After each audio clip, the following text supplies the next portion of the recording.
I find it like, I find it hard to talk about, because it overwhelms me how desperate God is for all of me.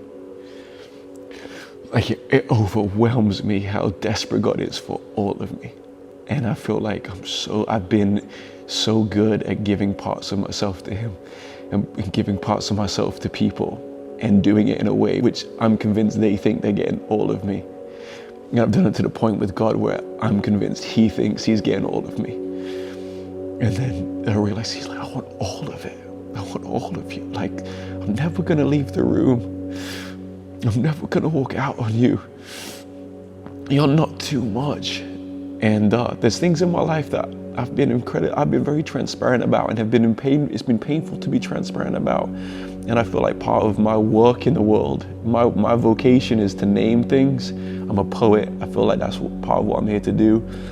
And so, a number of years ago, I wrote a letter to porn, and I shared it, and I put it out into the world. And the only reason I did that was because I thought I would have loved to have had this at some point in my life, someone just saying it and just naming it. And I'm so grateful that it helped people.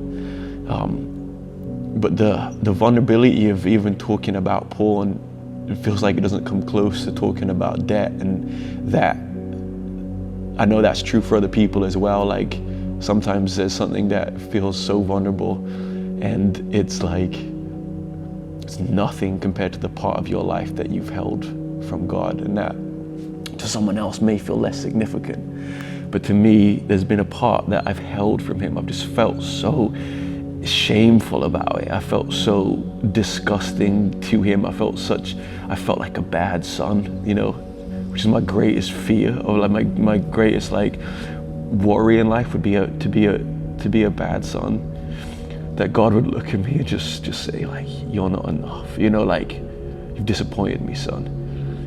My experience is the opposite. My experience is the more I've allowed God into the parts of the shadows in my heart, the more I've been caught up in his affection. The more I've been caught up in his gaze.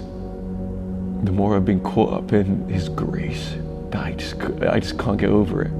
I hope I'm an 89-year-old man with my grandkids, like, they ask me about my faith and I just start crying because I'm like, I just haven't got over it, man. It's stupidly true. Like, it's so good.